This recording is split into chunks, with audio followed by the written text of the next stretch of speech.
Hello, my kids have just left the class and I wanted to just show you a really cool way of introducing a new unit that I sometimes use. This is a way of not overworking as a teacher. So we're kicking off Animal Farm, and on Sunday I could have easily sat down and made a 20-30 slide contextual overview PowerPoint for this unit. But I figured out a really cool strategy a number of years back, where I'm working less hard and losing less time, but the ownership of the learning is more in the hands of the kids.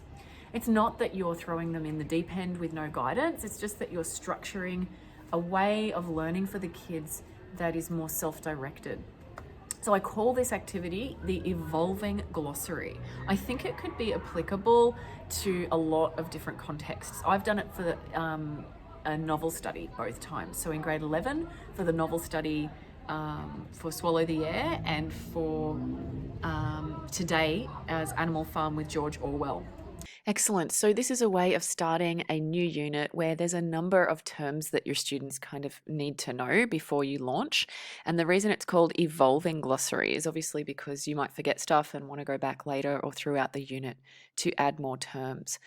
So this is my one for George Orwell's Animal Farm. I actually just went and watched a short YouTube clip. I haven't taught Animal Farm in a few years, so I had to brush up on some things. And I listened for key terms. I also just scanned through, to be honest, Wikipedia and just looked for key terms. Obviously, the students don't need to be a history expert to enjoy this book, but there's some key terms they should be familiar with. So you can see I've put it in alphabetical order. The student's job is they can copy paste definitions into these sections. That's totally fine. And I do ask them to try and put an image in as well.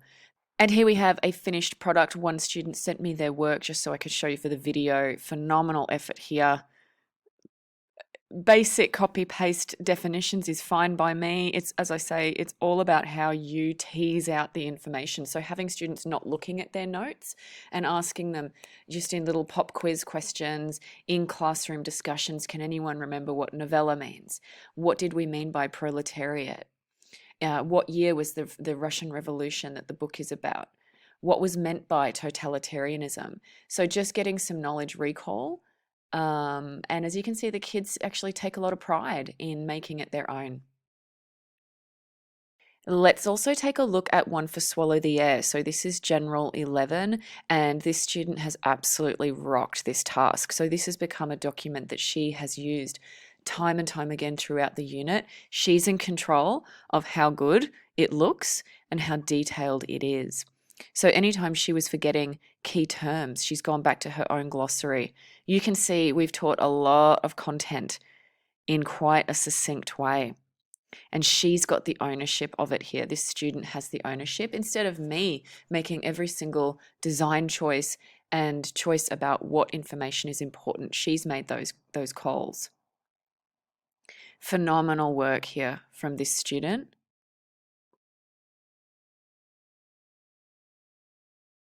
And so this is a task that will occur before we even start the novel.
it's really cool. So we've just taken about 50 minutes as a class to do that. It also worked really well because it was period 4.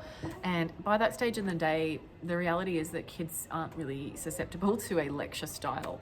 And so it was really good because it was open-ended. They were working at their own pace. If they didn't finish it, they can finish it for homework, but this is something that they could come back to time and time again as they prepare for the exam. What else did I want to say? Oh yeah, the other way to make it more engaging is, so my role as the teacher became sitting with each kid around the room and talking to them about the definitions. So obviously you don't want kids just copying and pasting and not taking in the information. The way that it really takes off is that you have good conversations with them as you're moving around the room. Even do a little pop quiz. The next lesson, you could maybe ask for 5 different definitions to see what they remember.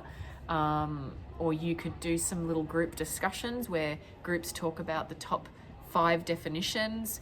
And you could even have sharing. So pick 5 students who might want to share the most interesting definition that they found. Another question I asked students today was there anything on the list you'd never heard of? Like, what did you learn from this list today? Was there something you had heard of or were already familiar with? It's actually struck me today at how much the kids already did know about like dictators and quite a bit on communism. So shout out to whoever their history teacher is. They also knew, a lot of them knew fable. Many of them knew propaganda. Satire seemed to be a new term for them. So as a teacher, I actually can gauge from my conversations with the kids, what did they find a bit tricky? Seemingly satire. They'd never really heard of that, though I'm not doubting that they consume a lot of satirical comedy. So overall, it's awesome, and I didn't lose my Sunday making a gigantic PowerPoint about Animal Farm.